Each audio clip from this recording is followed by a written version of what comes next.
Hello and welcome to the Retail is Detail podcast with your host, Jamie Hamer. The Retail is Detail podcast focuses on technology and innovation in retail, with guests from either innovative retail tech players or retailers themselves who are adopting new technologies. We interview founders and C-suite executives from top firms who are changing the retail game for the better and delighting the end consumer. This podcast is brought to you by insurance technology firm Loxa, where I am co-founder.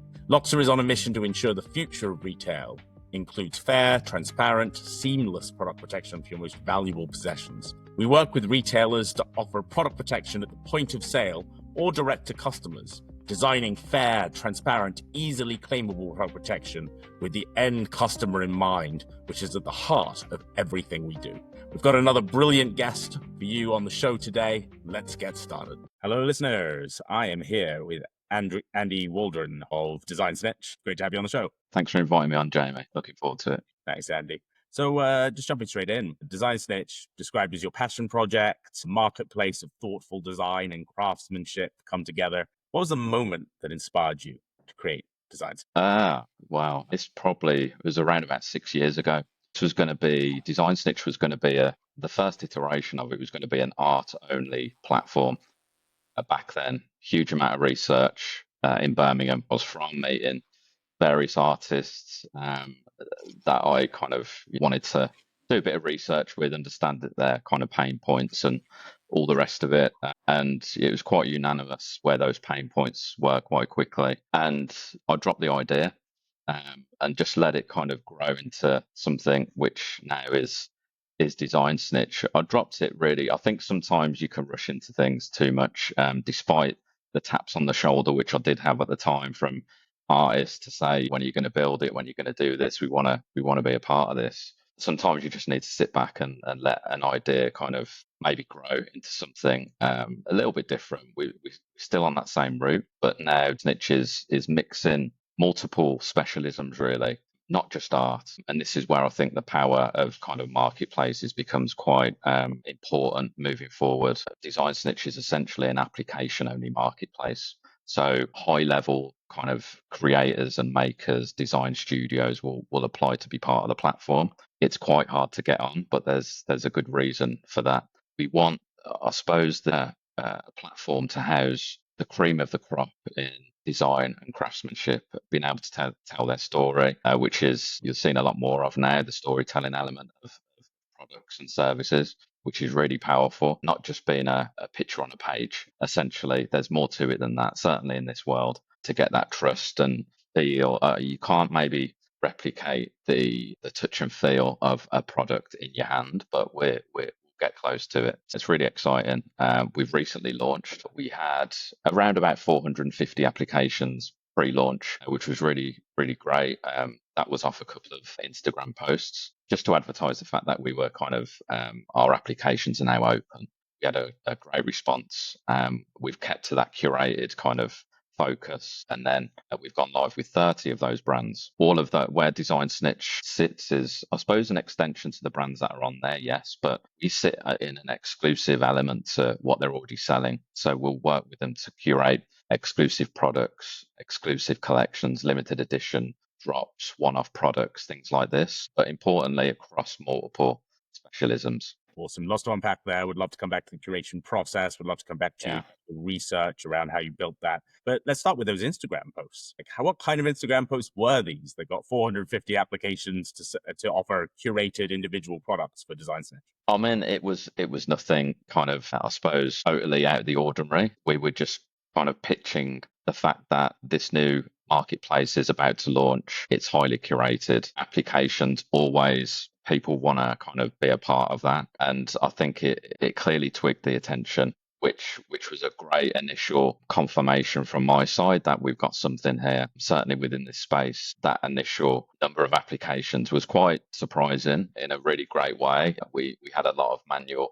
applications to get through in a very short period of time, but that's what we signed up for. That's what we wanted. It was great. It was just a couple of Instagram reels advertising the fact that we were open for applications. We didn't exist from a brand perspective at that point. It was a very, very kind of, I suppose, basic information about what we were about, but enough for people to understand.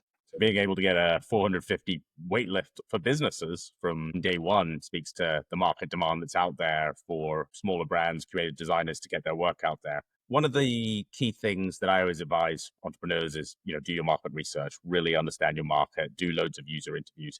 Is that a process you went through? How many people did you talk through, and how did you think about structuring that understanding of the market before you went ahead and pressed go? Well, I mean, kind of the first stage of that was my own user experience in trying to find more unique products, let's say less mass market products for my home. And the online shopping and discovery is extremely tiring.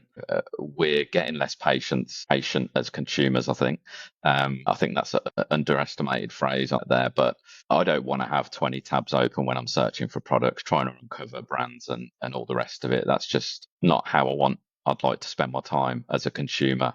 And that quickly started to develop into, I suppose, DesignSnitch really is that approach to wanting to house the cream of the crop in that world. It didn't exist. It exists to a degree, but not how we're doing it for sure. There are platforms out there which not as curated, more of an open floodgate scenario, but certainly with my experience, I wanted something more curated. I didn't want to spend all my time looking for brands and products. There's too many brands and products out there on an individual level. And that's why I think marketplaces will continue to have a huge value in the marketplace. Why should people turn to you and your team for the curation?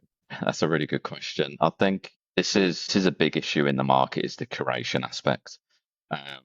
Certainly from the brand, there's two sides to this, I suppose, coin. From the brand side, it's super hard for them to stand out in this world of online shopping and discovery. If every single brand had a website or an Instagram account, it'd just be even worse than it is now. It'd just be a nightmare. So I think that's where marketplaces will come into it, but it's our job to, I suppose, be the initial filter to make that consumer journey even more enjoyable than it is currently. And this is why, our application approval rate is just under 10%. Want to keep it there for both the brand's sake and the consumer side. It's really important. I don't want to flood DesignSnitch with every brand under the sun. There are other platforms doing that, but also going back to the brand side of the coin, is there are platforms out there for that, but it doesn't do the brands any favors from I suppose from a brand voice point of view. From their side, they are against products and next to products which aren't designed that well, which aren't made that well. The story isn't there. It could fall apart in a couple of weeks. Whatever the case is going to be, it doesn't do that brand any favors by being next to products like that. And I think we'll see a bit of an insurgence of marketplaces that are more curated, do focus on niches where consumers can visit. They can easily kind of get to what they need to get to and find very easily. But importantly, from the consumer side, that trust is built from that curation. And I do really believe that is that's needed for sure in the marketplace. In one of my favorite books on marketplaces, Platform Revolution, they talk about the hard side of the market. So for Uber, for example, fairly easy to get people who want to take Ubers, but the taxis are more competitive. It sounds like you've solved the designer side, or at least you have plenty of applications and will keep that, the ones you actually take on low. How do you solve the other side? Is the getting consumers on the platform therefore the hard side, and how do you plan to do that? The old chicken and egg line for marketplaces is we've got the egg bit right, and now we just need to solve the chicken bit. And we're early stages. We've got great wins under our belt. We don't really seem to have an issue with, I suppose, sending the message out to the curators and brands out there what we're all about when we sit in the market. Now is, as you say, the focus on sales and conversion and all that kind of good stuff. But we'll get to that once we have more products on the platform. But ultimately, we've got to do this in an organic way. Is I suppose the best way to put our plan on marketing. Certainly, we're not going to rely too heavily on paid ads. We will be assigning a small amount of budget to paid ads, but I think our focus will be on community, building that. They are flag wavers, if you like, for DesignSnitch and what we're trying to build. They understand what we're trying to build and where we fit in the market. The sales will be a byproduct of that as we scale. I'll believe. And once our plan is to get to between 400 and 500 brands within the next 12 months, which actually shouldn't be an issue for us. That will equate to roughly, each brand has around about 4 to 5 products, so we do keep that kind of collection quite low to build the value that way. So that'll equate to around about 2,000, about 2,000 products, 2,500 products all in all. That bit I'm not really too concerned about. My drive right now is focusing on brands, products. The sales will be a byproduct of that, I believe. So have your first 30 brands already seen an ROI? And can you give us an example brand that you're really enjoying working with? I know everyone on DesignSnitch. I make a big thing about, I suppose, having initial onboarding calls, monthly calls with all of the brands on the platform. It's easier to manage right now because we've got only 30 brands on there. So that's maybe a bit more questionable as we start scaling. So that'll be an interesting problem to solve. You have done mentorship, as you've said on X with a lot of them. What does that mentorship look like? And then also, are they already seeing an ROI? Yeah, I think on the ROI side, we're launching into this marketplace. We've come in extremely competitive. We're much lower on a commission structure. We do not charge brands a subscription or any one-off fees or anything like that. And that's important to begin with, for sure. While we scale, we're not kind of promising heavily on ROI right now or giving anyone sales kind of targets or anything like that. It's really not about that focus on, I suppose we are going to focus on sales for sure, but it's about building the brand audience, the creators and makers on the platform. At this point, they're not paying anything to be on there. So they are more than happy to be kind of part of this journey at the early stages to reap the benefits in the future, for sure. We've had a good number of sales through the platform. Not all makers and creators have closed sales at the moment, but we're not relying on paid ads. That's something we're not doing right now, and it's mainly organic. That will come post funding, which we'll be heading into on our pre-seed round very soon, which is really exciting. That's, I think, one of the other reasons why it's a bit of an easier kind of decision to make is, yes, they know where we're sitting in the market, but as well, we're not charging them just to be on the platform for not get anything in return. But we do give a lot in terms of value for these guys currently. Newsletter inclusions, both internally and externally. That's quite a big one. But also, we've now introduced a videographer to the team as well to introduce this really important part of storytelling into the mix. Awesome. I'd love to come back to the fundraise and what that's like as a first-time founder in a second. But tell me about what your mentorship of these brands looks like in practice. Quite quickly, this was picked up early stages in my meetings with brands that are now on DesignSnitch. The number one kind of hurdle for these guys was having the time for social media, as an example, or understanding shipping, or what lighting to buy to photograph your product in the right way, or whatever it's going to be. These guys understandably don't have, they're individuals or very small teams. Their space you need to think about social media on top of that is quite significant. And that was something that I picked up, as I say, early doors, that it was a pretty unanimous issue.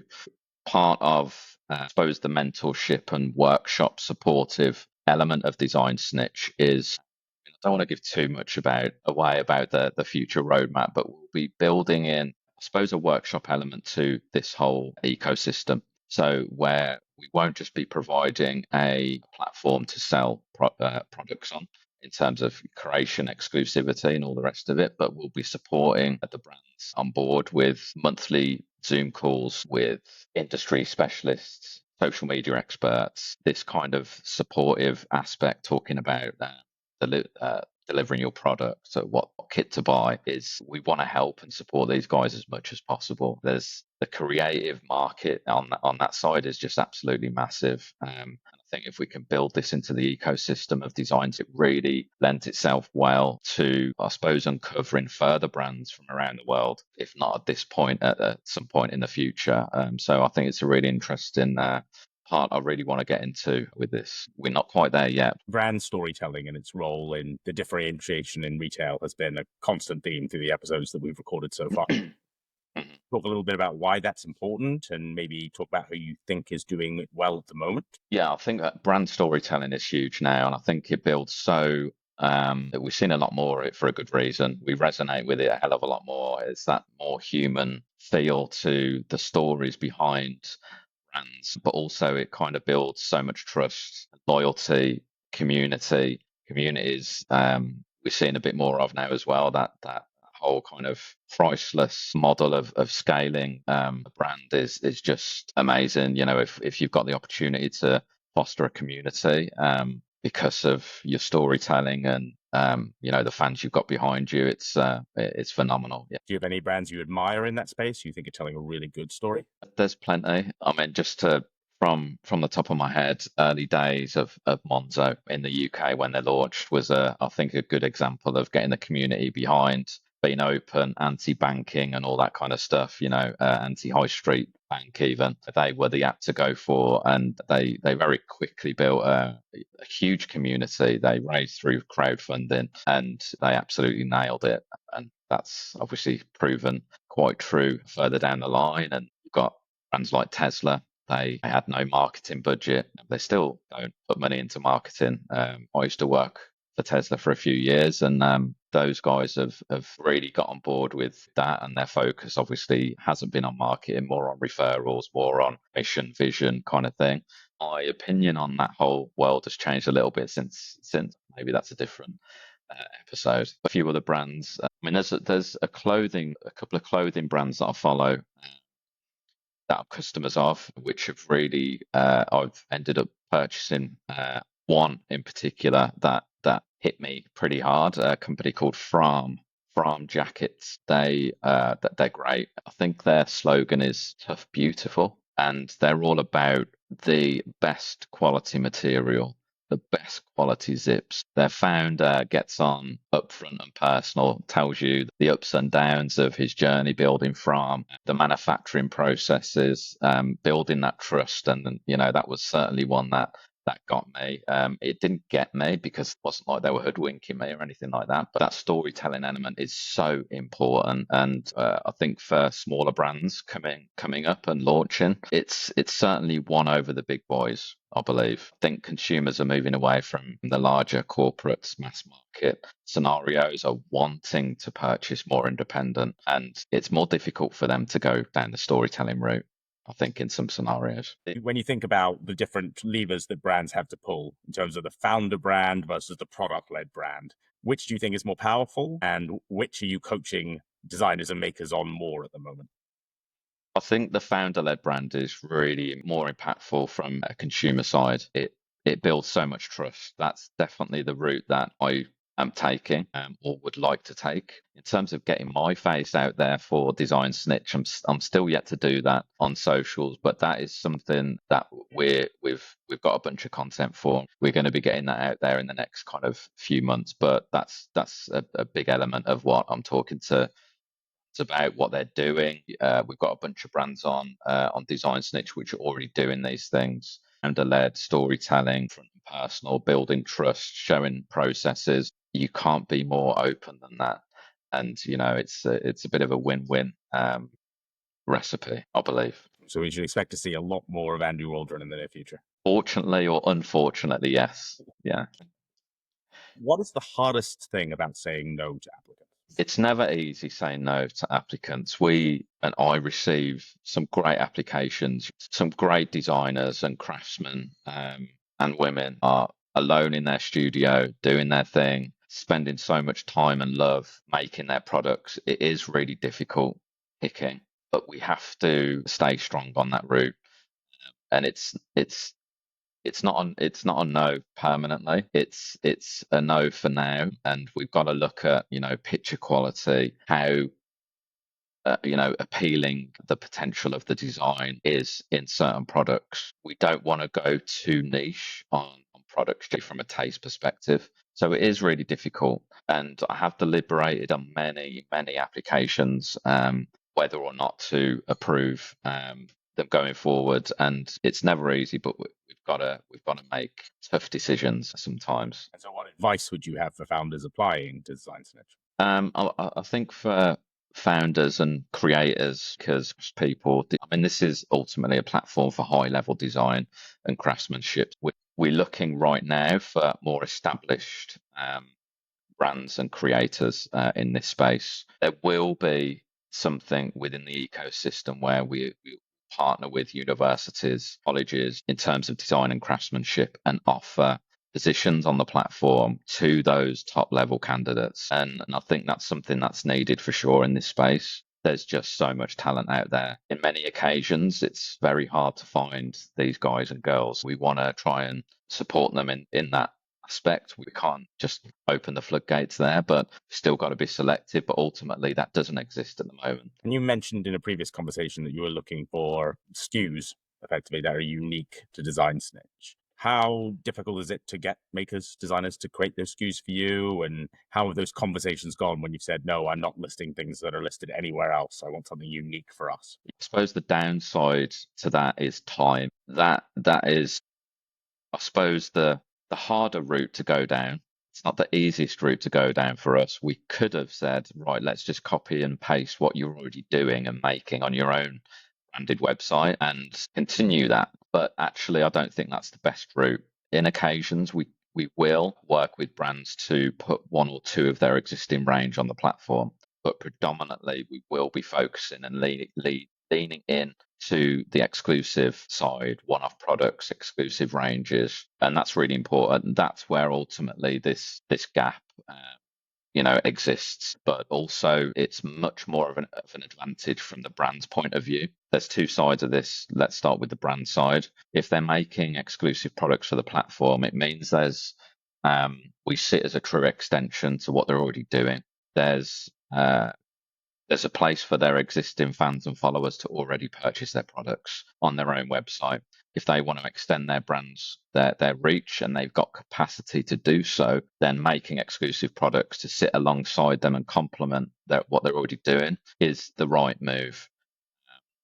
Again, if they've got the capacity to do so. And from a consumer side, that works best. Why would a consumer purchase something maybe which is available directly from the makers anyway? You could argue they would rather buy from that maker directly. I would probably go down that route, but where the benefit to the consumer is on the exclusive side too. But then we will advocate that consumer going back and uncovering that brand back to their branded website and purchasing other things from that brand. And this is where I suppose when I was thinking of the model, thinking of a mutually beneficial way of working with these guys and girls is really important. So, the copy and paste scenario is not something that we're kind of concentrating on. And what kind of makers and designers are you looking for most for the balance of 2025 and over the next 12 months? So before we existed, as we kind of touched on before, we released the applications pre-launch. We haven't spoke about our applications going live again deliberately because we were absolutely slammed. So that's a great problem to have. But we've rethought the strategy on this now in terms of opening DesignSnitch and going live. We had to cover a multitude of types of products. Now the concentration is kind of beefing up each category, if you like. So we're going to focus on a limited amount of spaces, as an example, for jewelry brands in the UK and Europe. So our next kind of social media kind of posts will be focused on that element. We're looking for 10 brands who are jewelry makers in the UK and Europe, and the applications will be open for 2 weeks, as an example. And then we'll do the same for clothing, furniture making, so on. 3D printing. There's a few categories on DesignSnitch, but we need to really concentrate on that element now because it's for the benefit of everyone else on the platform. If we have 10 jewelry brands or 10 clothing brands and 10 furniture makers, it's for the benefit of those other furniture makers from an audience point of view and a reach perspective. How big is DesignSnitch going to be? And is this a lifestyle or is this a scaling business? No, I think it's a scaling business for sure. It's been quite evident early on that there's a space for this in the market. Say over the next 3 years, our plan is to grow to around about 6,000 brands which is a hefty number. But the most important aspects are we're in a very fortunate position of building from the ground up. So we don't have to undo any kind of archaic systems or whatever the other guys and girls might have to do to implement some of these features, but we don't need to do that. So we can implement AI usage even with a larger number of products for the consumer to get their specific tastes in a very short period of time, and less scroll, more meaning. And that's what we're really going to be going for. What are your key use cases for AI on the platform? Search is going to be a huge one. We don't want consumers scrolling all day to find what they're looking for. So that's something we really want to kind of hit home with. What we want DesignSnitch to close the gap between in person and online. We're going to be working hard on what that looks like. I don't want to give it all away. The way my brain works, I just want to tell you everything, but sometimes I just need to zip my mouth. But yeah, we really want to close that gap. That doesn't mean that we won't be kind of dipping our foot in the kind of pop-up store scenario, which is something that we will be getting involved with. But certainly with AI search, yes, back end of DesignSnitch, dashboard usage, and the data that gives makers and creators is really important. Other opportunities in collaborations and things like this. I'm telling you too much now, but this is it's really exciting, really exciting. We've got someone working with us who's a bit of a AI guru, and we'll be working very closely over the next kind of 3 or 4 months to really solidify what V2 of DesignSnitch will become in that world. We're not going to replace the human aspect. That is something I do want to get across. The use for AI can be a bit murky sometimes, I think, when there's so much information going on about it, but we're very human centric in that sense. So we will only ever get it to do things that make consumers and brands' lives easier. What does being human centric mean for a design and curation marketplace? I think, from a community side, it's really important where you've got a business or a brand or a product or a service and you've got the opportunity to build a community. That is, I think, where that power lies in building that community. It's about the human element that you mentioned. And so it's about just the community. Let's touch on your background a little bit. So your first time founder, will this be your first fundraise? Will be first fundraise, first time founder. Yeah, the top 2 priorities in the world right now. And so your background in terms of your career history doesn't scream design marketplace. How would you argue the accusation that you might not have founder market fit? Really good. I love this question.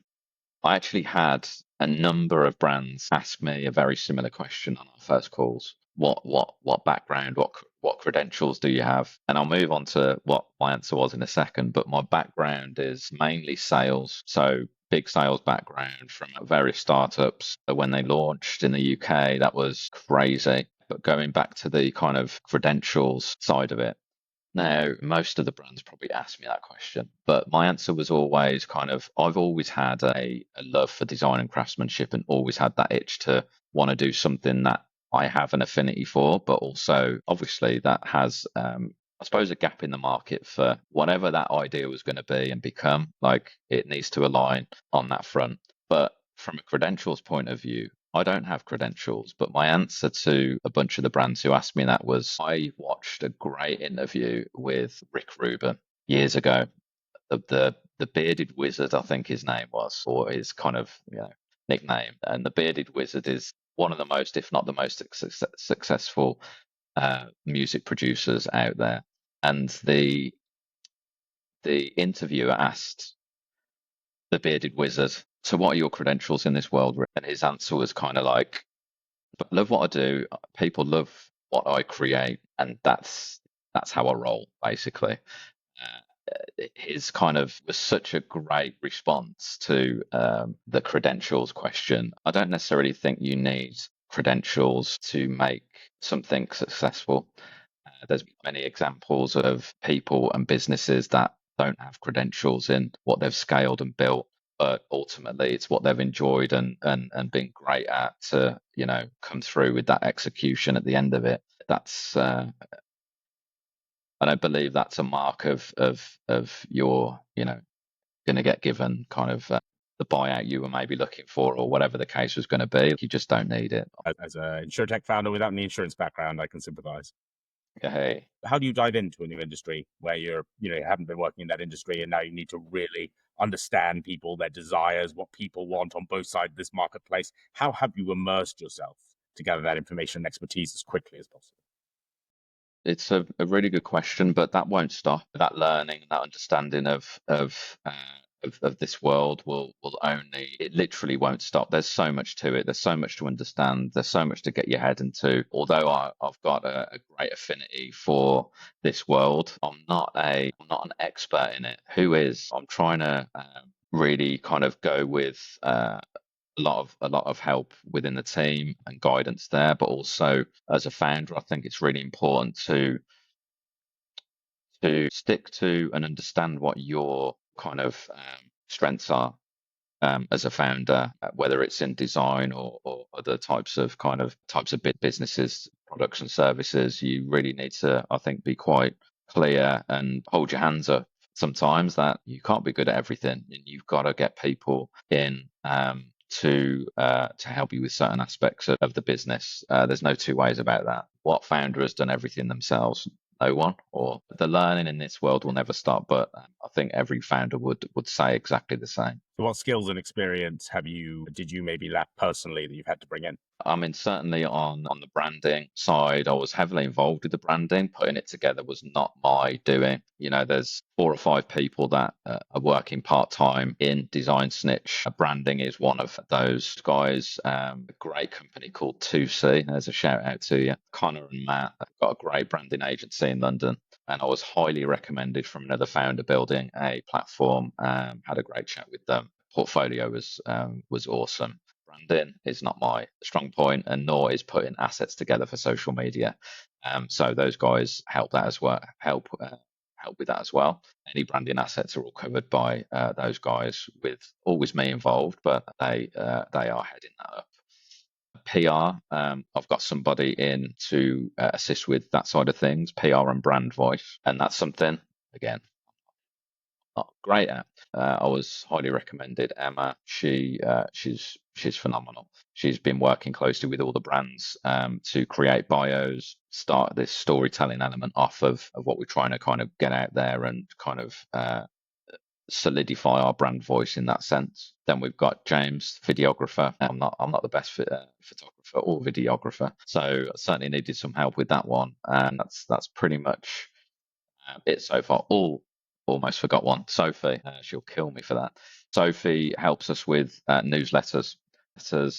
She's got a great, phenomenal background in interior design and having a really great affinity for all things design, craftsmanship, homeware, all that kind of thing. So Sophie helps us with the newsletter, both internal and external, and also blog articles on DesignSnitch. And then we've just partnered with a media agency as well to help us manage our social media strategy and platforms much easier. And those guys are going to be really important. We're all about social media, obviously. We need to get a huge amount of content out there, and those guys are really going to help with the heavy lifting on that. And how, as a non-technical founder, how has your tech journey been, and what things have gone well, and what watch outs do you have for other founders building something where the tech has to work for the business? Yeah, that was a really difficult one for me. When DesignSnitch was first registered at the back end of 22, I made a few mistakes, or not mistakes, let's call them learnings, where I partnered with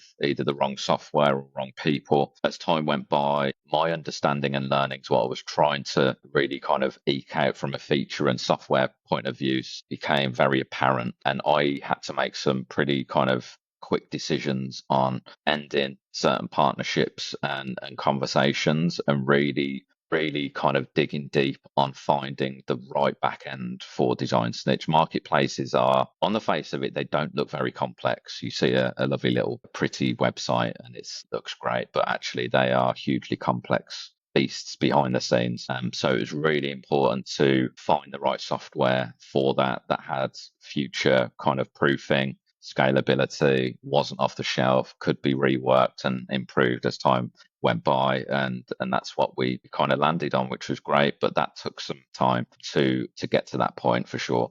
It's really difficult building a marketplace. It's not a simple thing. The software aspect and back end of these beasts are really important, really important. But on the other side of it, there are some great off the shelf software now, pretty much a pretty low monthly subscription. We haven't gone down that route because we needed something a bit more bespoke. But still, if you want to start a marketplace on, more a bit more of a tighter budget, those tools are available now. It's amazing. Retail today is maybe driven by trends, endless choice, and it's kind of making people numb. I believe that direction is changing. Consumers are waking up to that and wanting to shop more independent, are going maybe more away from mass market. I've got too many reports to say to back that up, and I'm really pleased that we're in that zone right now. The curation slowing down is where we need to be at. As DesignSnitch, we want to advocate this. Most of the products on the platform are made to order. If somebody wants this product, they will wait 4 weeks for it. As an example, if somebody's just poured their love and soul into making your rug that's taken a month to make, you'll wait 4 weeks for it. Convenience has its place in the market for sure in certain aspects, but in our world, people will wait. And what's your most controversial prediction for the future of retail? I think curated there, but curated platforms will win, I believe, over the more open, more mass market platforms. I believe curated is super important, certainly for what we're doing. Fast delivery is not on our radar. We will have products that are able to be delivered relatively quickly, but we're not going down that road. We don't need to go down that road. We ultimately want to be the initial filter before products hit DesignSnitch. So it's in our hands really to give the consumer the best selection of great quality design and craftsmanship, but be that initial filter, not put everything on there we can find. That's not where any value sits for anyone, I believe. What's your craziest story from working in retail so far? Craziest story. I mean, working in retail, I suppose this would class as working in retail. I used to work for Tesla for a couple of years when they first launched in the UK. This may not be a crazy story, but it kind of hit home to me at the time, the power of a great brand, a great vision, and a great strategy is I mean, I was just so blown away with what those guys were doing back then. Zero marketing spend, no ads. They were not putting money into anything apart from their referral scheme back in the day. And the people that worked there, they were giving blood, sweat, and tears. It was very difficult to get into Tesla. And they only employed people that believed and understood the vision and mission and all the rest of it. And it drove it home incredibly well. I have never seen anything like it. It was brutal. We were working 70, 80-hour weeks and we were all like, give me more. Right? It was crazy when you kind of think about it. My opinions have changed on that whole scenario since, but still, the power of what those guys created back then was quite incredible. They built a community from within, essentially, from the people that worked there. And their referral scheme was just insane. That did all the marketing for them. That now the maybe considered to be the iPhone of cars. And they had an interesting strategy where they put their retail units back then, they would always put them next to an Apple store. That was their kind of strategy on that one. Where the store I worked in Solihull, it was 2 doors down from an Apple store. It was the same demographic, high footfall. And then once they'd got the traction needed, they pulled out of that model entirely because they didn't need it anymore. They used it, abused it, pulled out, and then we go. It was an unforgettable experience, priceless. So is that the kind of brand and culture you're trying to create at DesignSnitch? Certainly on the paid ad spend and community building for sure. I will be focusing on won't be doing zero budget, that we won't be doing, but we will be putting a small percentage in for paid ads for sure. We have to, but our strength will be in the community side of it, both brand and consumer. We're concentrating on brands right now. The consumer side, both sales and community, will be the byproduct of how we manage and build that community internally first with our amazing brands we've got on the platform. Awesome, Andy. Well, thank you so much for coming on the Retail is Detail podcast, and really appreciate your time and thoughtful responses. Thanks so much, Jamie. Appreciate it.